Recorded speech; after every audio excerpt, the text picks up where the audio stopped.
काय झालंय, आजकालची पिढी अशी निघाली आहे, देवाला मानणारा माणूस मूर्ख आहे आणि देवाला न मानणारा माणूस शहाणा आहे. इट इज वेल एज्युकेटेड जो देवाचं अस्तित्व नाकारतो, इट इज अनएज्युकेटेड जो काकडा करतो. असं कसं रे दादा? आणि कुठल्या बेसिसवर? सायन्स, शिक्षण. माऊली म्हणले सावज सांगे संतोषाला खोकड पुस्तक वाचे. अरे पुस्तकं वाचून तर खोकडी बिशाणी होतात. ज्ञानाचं म्हणाल तर उपजता ज्ञानी हे वर्म जाणून आले लोटांगणी सांग देव. ज्ञान कशाला म्हणावं? मोठ की देहाकृती उमटे निज ज्ञानाची पहाट फुटे. सूर्या पुढे प्रगटे प्रकाश जैसा. व्यक्तीच्या अगोदर जे जन्माला येतं ते ज्ञान आहे, ज्याला आत्म्याचा काही एक संबंध नाहीये आणि त्या ज्ञानामुळे त्या आत्म्याची ओळख आहे. आत्मा अगोदर आहे, ज्ञान नंतर आहे, पण आत्म्याच्या अगोदर ज्ञान जन्माला येत आहे आणि मग हे शरीर आहे, मग हा देह आहे. ज्ञानाचा आणि आत्म्याचा काही संबंध नाही. म्हणून तर तुका म्हणे एक मरणेची सरे उत्तमची उरे. कारण हे जरी गेलं तरी ज्ञान प्रबळतेनं आपला छापा सोडून जात आहे. पण ज्ञान कुठलं? ज्याला नम्रतेची सजावट आहे. त्या ज्ञानाचा काहीच फायदा नाही जिथे अहंकार आहे. आणि ॲटिट्यूड करावा तरी कशाचा रे?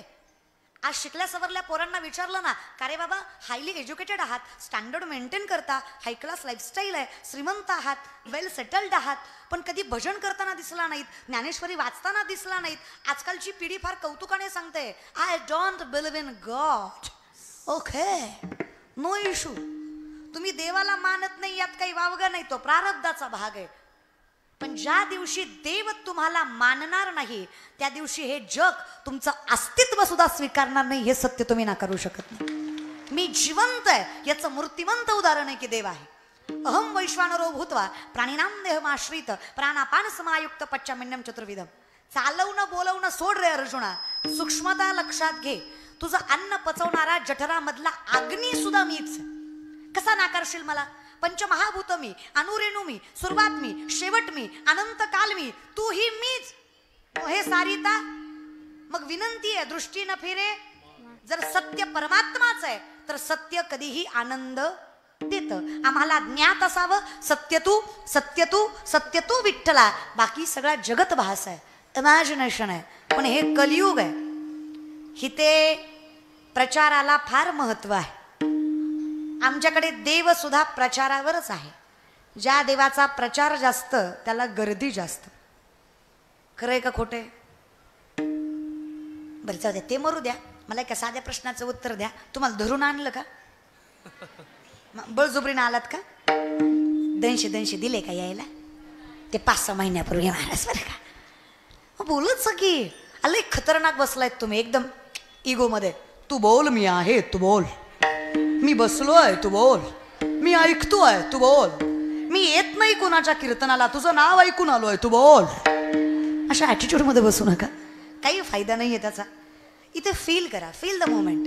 हसू वाटलं मोठ्यान हसा, रडू वाटलं मोठ्यान रडा, नाचू वाटलं नाचा. आता यांचं काही नाही, पण ह्यातली एखादी म्हणन नाचले असते ग, पण ज्याच्या संग गाठ बांधली तो गुणाचा नाही ग. त्याला जर कळलं नाचत होती कीर्तनात तर घरी गेल्या गेल्या कीर्तन घेईल माझं. घरी गेल्या गेल्या म्हणीन लई संती नालती मंडपात तुझ्या अंगात, तू ये घरी. तुझी महाराजींकाडी तो नाचत होती होय. काय लोकांचा पॉइंट ऑफ व्ह्यू आहे, बघण्याचा दृष्टिकोन आहे. जी पोरगी वरातीत नाचते ती सुशिक्षित आहे आणि जी कीर्तनात नाचते ती नालायक आहे. कितपत योग्य आहे? आ नाकाच्या शेंड्यापासून टकल्यापर्यंत गंध, बापाच्या कमरेत लाता, देव भेटला नाही, तू बाप ठोकला. कसला परमार्थ, कसला दृष्टिकोन हा? लय विचित्र काम आहे आपल्या परमार्थाचं. सोमवार गुरुवार खात नाही, बाकी दणकावून हाणतो, मग तेवढं कशाला सोडतो? तेवढं बी खात जा की. तुम्हाला असं वाटतं का सोमवार गुरुवार देव बघतो आणि बाकीचे डोळे झाकतो, तू खामी बघत नाही, तू खामी, असं करतो का देव? काय अनएज्युकेटेड म्हणजे कसं रे? असा विचार नाही करत. अनमॅच्युअर सारखं नका वागू, विनंती माझी. खतरनाक आहे आपण. 10 दिवस गणपती बुडवता ना बाबूराव. कोणी सांगितलं बसवायलाच? नको बसवू, काही उपकार करू नकोस देवावर. नवरात्राचे उपवास, दसऱ्या दिवशी बोकड, देवी कुपती म्हणप, त्यात घालून हाणला पाहिजे. आधी सांगणारा आणि कोण ऐकणारा महाराज. अनलॉजिकल माणूस आहेत. कसलंच लॉजिक नाही परमार्थाला. महाराज लोकांच्या पाया पडल्यावर लेकरू होतं, काय लॉजिक आहे? प्रॅक्टिकली पण विचार कर ना. अशी महाराज लोकांच्या पाया पडण्यानी पोरं झाली असती, बायको काय बॉम्बलाई केली असते, लग्न ही परंपराच नसती राहिली. दादा मी नाही म्हणत, तुकोबाराय म्हणतात, नवसे कन्या पुत्र होती तरी का करणे लागे पती.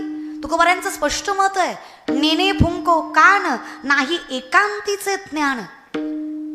अहो माऊली म्हणतात, जयाचे आहिक धड नाही तयासी परित्र पुससी काही, अशी गत आम्हा वारकऱ्यांची झाली. अरे वैष्णव कुणाला म्हणावं? ज्या दिवशी मृत्यूचं भय वाटणार नाही त्या दिवशी समजायचं वैष्णव झालो. आता काळही आम्हाला घाबरवू शकत नाही, कारण आमचा देह कारणीच जगाच्या मालकाचा आहे. जीव दिला, आम्ही काय घाबरावं कुठल्या तरी गोष्टीला? तुका म्हणे सत्य कर्मा भावे साह्य घातली या भय. कारण आमचा विषय तो त्यांचा झाला. माझे चित्त तुझे भयच नाही ना दादा. भयमुक्त आयुष्य म्हणजे वैष्णव आहे. प्रत्येक गोष्टीची चिंता करतोय तो वैष्णव कसा? विनंती माझी, असू द्या गळ्यात तुळशीची माळ, फार जगण्याचं बळ वाढवते.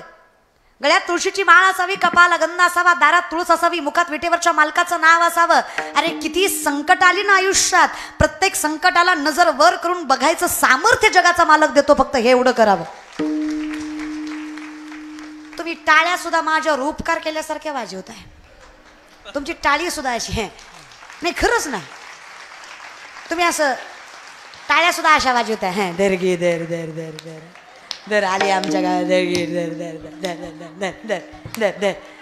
कसं हो हे असं आहे. भावे विन भक्ती, भक्ती विन मुक्ती, बळे विन शक्ती, भावे विन देव नकळे निसंदेह, गुरुविना अनुभव कैसा कळे, भाव बळे आकळे एरविना कळे, कर तरी आवळे, काही नलगे एक भावची कारण तुका म्हणे आन विठोबाची.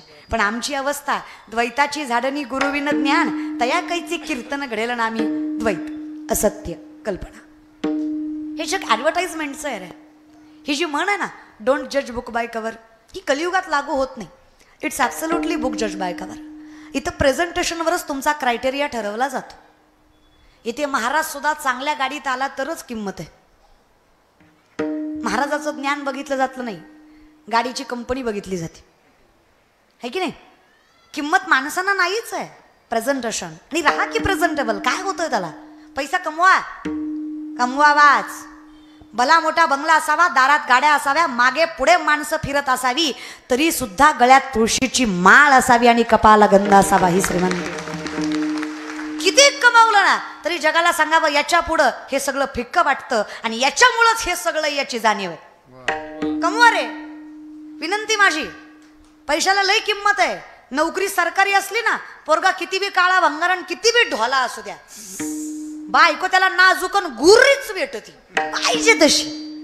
तुम्ही किती good looking, jawline, six pack, handsome, किती गुड नेचर असलं, किती चांगला स्वभाव असला, पण किशात दमडी नसली ना, छापऱ्या पुरीला सुद्धा म्हणावं लागतं, होय म्हण की, होय म्हण तू तरी, होय म्हण हुदी माझं बी, होय म्हण.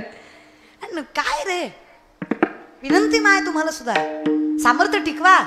यांचं तर जाऊ द्या ग, तुम्हाला तरी जगाच्या मालकाची आवड असावी. काय माहित आहे, यांचं तुम्हाला येत नाही पण तुमचं यांना, तुम्ही केलेलं पुण्य नवऱ्याच्या पदरात पडतं. पण तुम्ही काय काय घरातल्या बायकाच खतरनाक आहे त्या. तीच म्हणते नवऱ्याला, रविवार आहे आज आणा की, तुम्ही बी खा मी बी खाते, लेकराला बी देऊ. असली बायको नसलेली बरी राव. तर ही ज्या जीवेला एवढा चटका आहे, हे काय घर सांभाळणार आहे? अरे स्वतःच्या आई वडिलात आणि नवऱ्याच्या आई वडिलात फरक न करणारी स्त्री तुम्हाला पत्नी म्हणून भेटणं हे तुमचं सगळ्यात मोठं पुण्याचं लक्षण आहे की तुमची पत्नी माळकरी आहे, तुमची पत्नी मोठ्यांचा आदर करते. दोन गोष्टी असाव्या ग माय आपल्यात. समाजात नजर वर करूनच चालायचं, पण आपल्या माणसात नम्रतेनंच राहायचं. ती आपली नाती आहेत, जपायची आहेत आपल्याला. कारण शास्त्र सांगतं, ज्या घरातली स्त्री कुठल्याही परिस्थितीमध्ये कधी चेहऱ्यावर दुःख येऊ देत नाही आणि ज्या घरातला पुरुष कुठल्याही परिस्थितीमध्ये जेव्हा नीती सोडत नाही, त्या घरातला पांडुरंग आणि लक्ष्मी कधीच ते घर सोडत नाही. एवढी ताकद तुमच्या दोघात आहे. काहीच करायचं नाहीये. वाणी रसवती यस्य यस्य श्रमवती क्रिया लक्ष्मी दानवती यस्य सफलम तस्य जीवित. अगदी सोपं आहे. फक्त काय पाहिजे? तुझं पाहता जगाच्या मालकाची आवड पाहिजे, बाकी काहीच नकोय. बरं देवा इतकं देखणं कुणी आहे का? पण जगद्गुरु तुकोबांचा अभंग असल्यामुळे तुकोबा बाह्य स्वरूपाचं वर्णन करत नाही. तसा विचार करायला गेला प्रॅक्टिकली तर आपण सुंदर त्याला म्हणतो जो गोरा आहे, अंग काठीने चांगला आहे, नाका डोळ्याने चांगला आहे. त्यातला पहिलाच मुद्दा माझ्या पांडुरंगाला लागू होत नाही. तो गोरा नाहीये, तो सावळा. पण त्याच्यासारखा देखना विश्वात का नाहीये? कारण वैष्णव ज्या नजरेने त्याला बघतात ती नजर म्हणजे निर्वाणी गोविंद असे. माणसाचं दिसणं महत्वाचं नसतं, माणसाचा स्वभाव महत्वाचा असतो.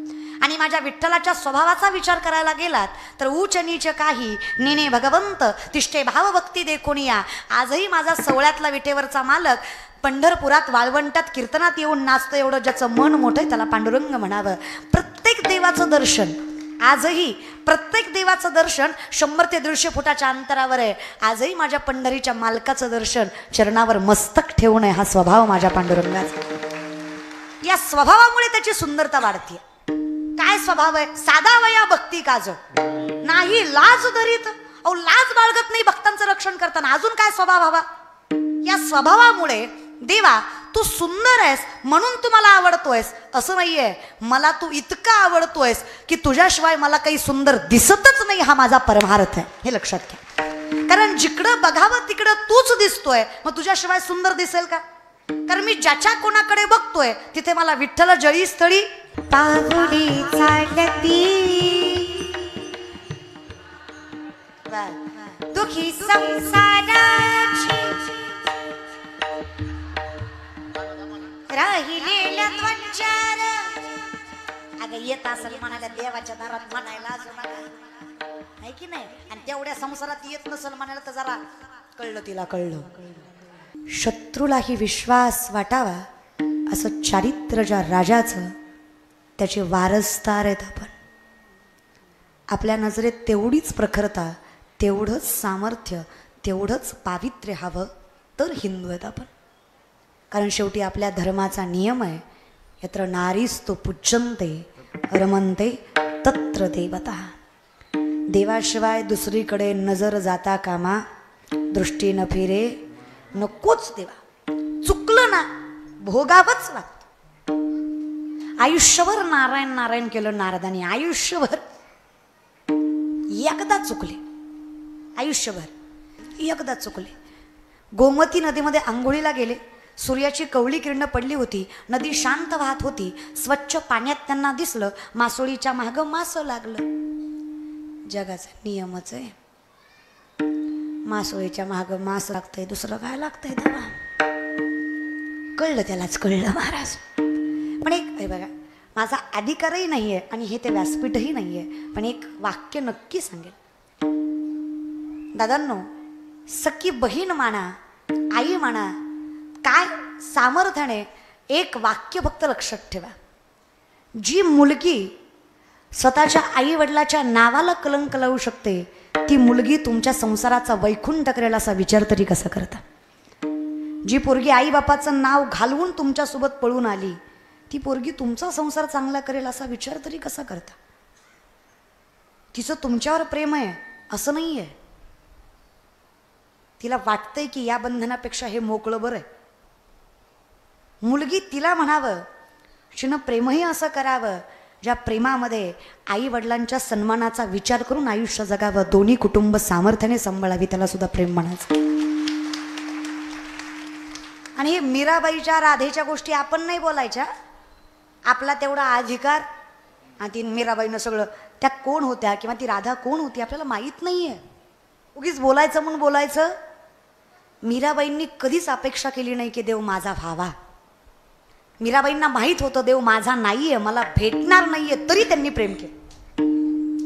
निस्वार्थी येते त्यांचं. एकच म्हणणं होतं त्यांचं, ते वर्णन करतात, दृष्टी न फेरे तुझ्याशिवाय पक्क कुठं मन जाणार नाही.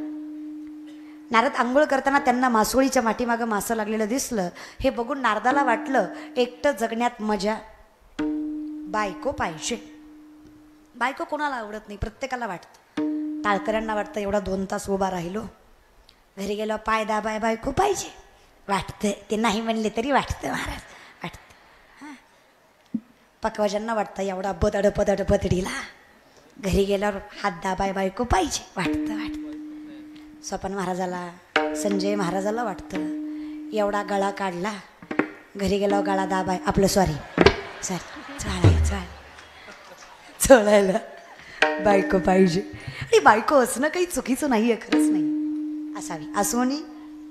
पण नारदांनी चुकीच्या पद्धतीने बायको देवाकडे मागितली. नारद म्हणले देवाला, देवा बायको हवी. देव म्हणले करा ना मग, तुम्ही द्या.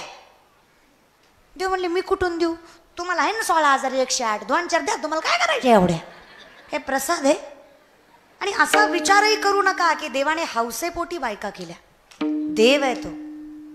16,100 पोरी कंसाच्या कारावासात होत्या. क्षणी भगवंताकडे याचना केली, देवा पोरी आहेत, आम्ही परपुरुषाच्या छायेत राहून आलो, समाज आम्हाला चांगल्या नजरेनं बघणार आहे.